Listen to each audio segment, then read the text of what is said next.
Some general information about the location of the heart. The heart is medial to the lungs, superior to the diaphragm, and deep to the sternum. Coverings and layers of the heart. The major covering of the heart as a whole is known as the pericardium. There are two types of pericardium, fibrous and serous. The outermost covering is known as the fibrous pericardium. Deep within the fibrous pericardium is the serous pericardium, a thin two-layer serous membrane.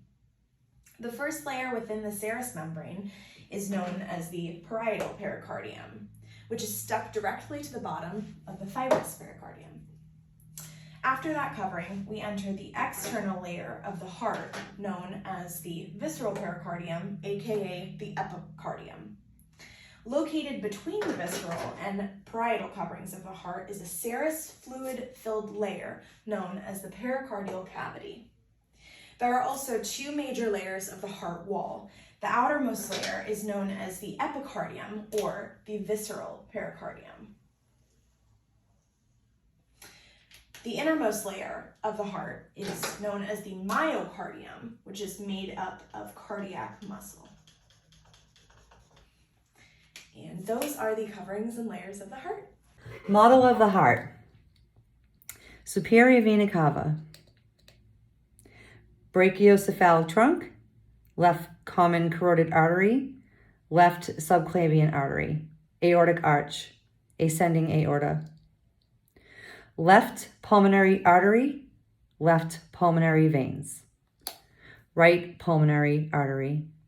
Right pulmonary veins.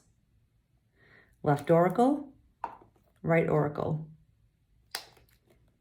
This is the base of the heart. This is the apex of the heart.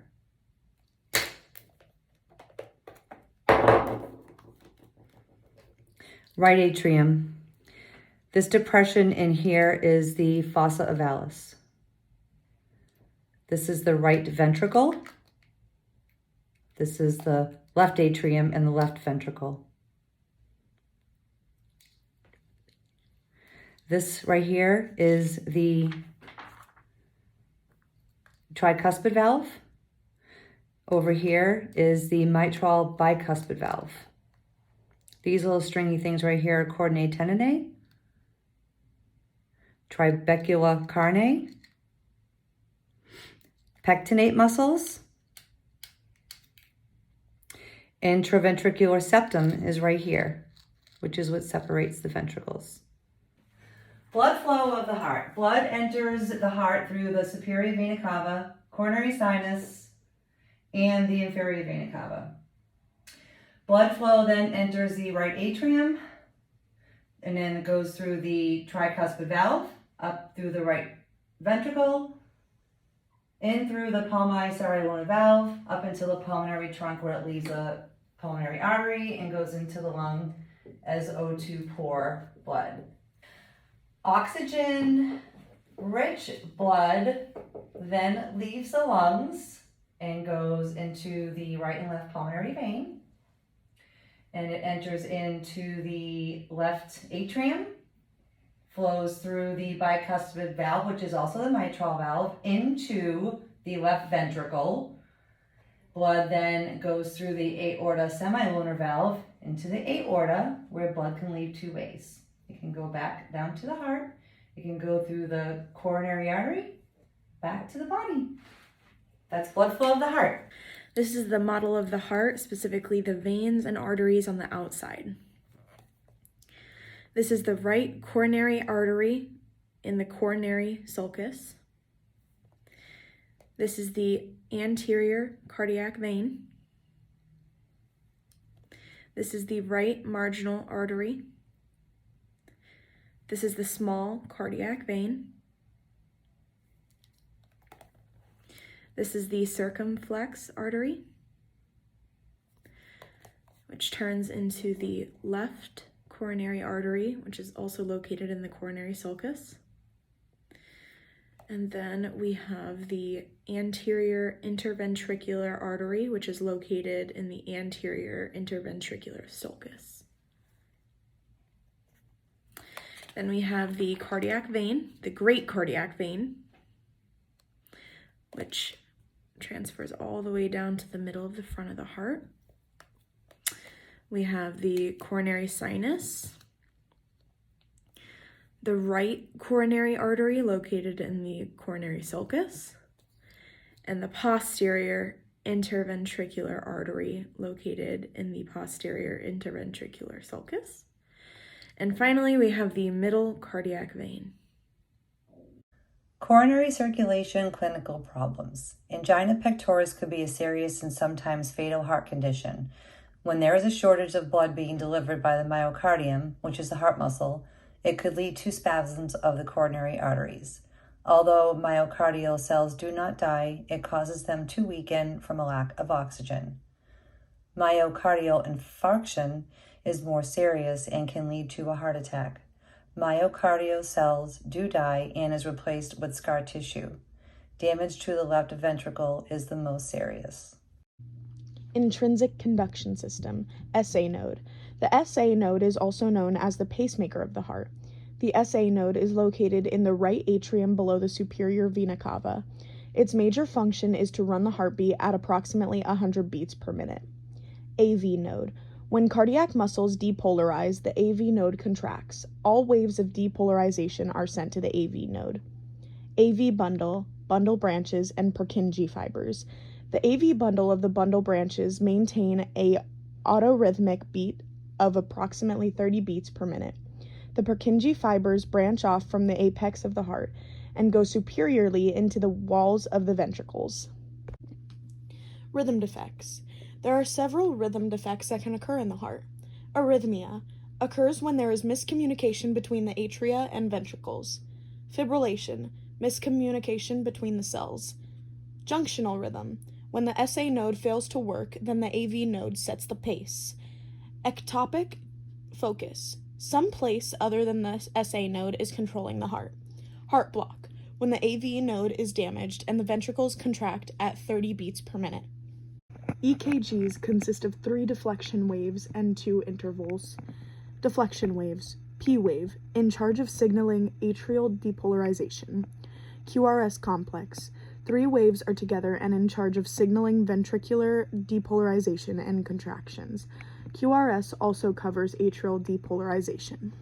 T wave, responsible for signaling ventricular repolarization, aka relaxing. Intervals. PQ interval, known as the time from the beginning of the atrial excitation to ventricle excitation. QT interval, known as the time from the beginning of the ventricle depolarization to the ventricle repolarization. The cardiac cycle refers to the sequence of events that occur during one complete heartbeat. Diastole is when the chambers of the heart undergo relaxation. Systole is when the chambers of the heart undergo contraction. Heart sounds. The basic rhythm of the heart, loved up, pause, loved up, is affiliated with the heart valves closing. The first heart sound takes place as the AV valves close. It represents when ventricular pressure rises above atrial pressure, which is the beginning of ventricular systole. The second sound takes place when the semilunar valves close at the beginning of diastole, which is ventricular relaxation. The pause reflects when the heart is relaxing. Doctors listening to their patient's heartbeat is important because if there is an abnormality, like a heart murmur, which is indicated by abnormal heart sounds, disrupted blood flow, it could indicate having a valve problem. So it is very important to go see your doctor and have a yearly exam.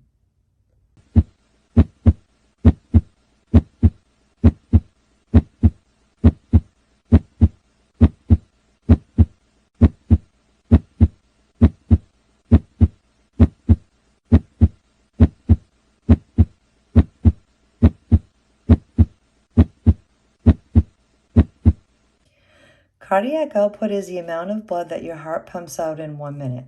It is the product of the heart rate, which is how many beats per minute your heart beats, and stroke volume is the volume of blood pumped by one ventricle in one heartbeat. Stroke volume represents the differences between end diastolic volume, which is the amount of blood that collects in a ventricle during diastole, and systolic volume, which is the volume of blood remaining in a ventricle after it has contracted. What is important to know is there are three major factors that can affect stroke volume by altering the end diastolic volume or the end systolic volume. Three factors are preload, contractility, and afterload. Contractility, the harder the heart muscle contracts, the more blood is ejected out. For an example, the sympathetic nervous system, when emotional stress or physical exercise are endured, their hormones epinephrine or norepinephrine, also known as adrenaline, increase contractility, whereas the parasympathetic nervous system has the opposite effect and slows down and reduces the heart rate. Preload, the magnitude of which cardiac muscle cells are stretched just before they contract, is Frank Starling's law of the heart, states the more preload gives you a stronger contraction and a higher stroke volume.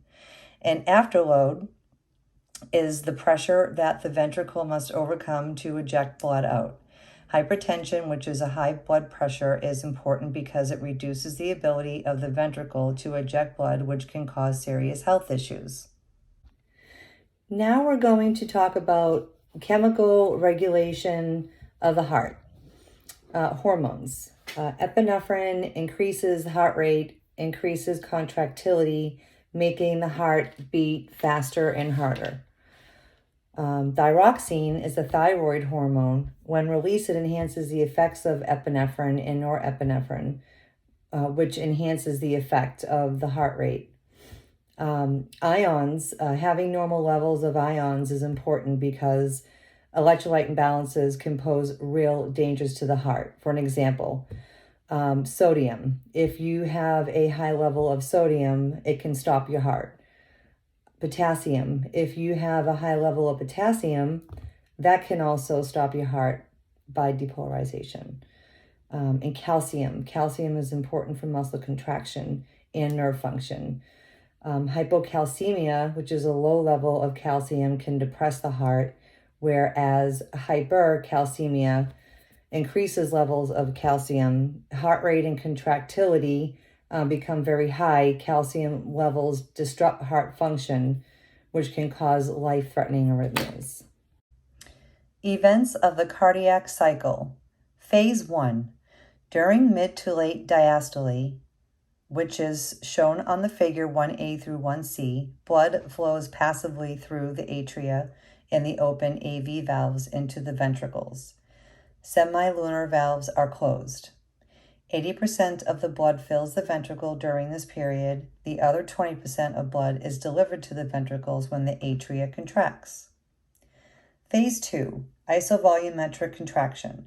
The atria relaxes and the ventricle begins contracting. The pressure in the ventricle closes the AV valves. Phase 3, ventricular ejection. The blood is ejected from the ventricles into the aorta and pulmonary trunk. Phase 4, isovolumetric relaxation, early diastole. The ventricles relax, semilunar valves close, and the atria starts refilling with blood as the events of the cycle repeats.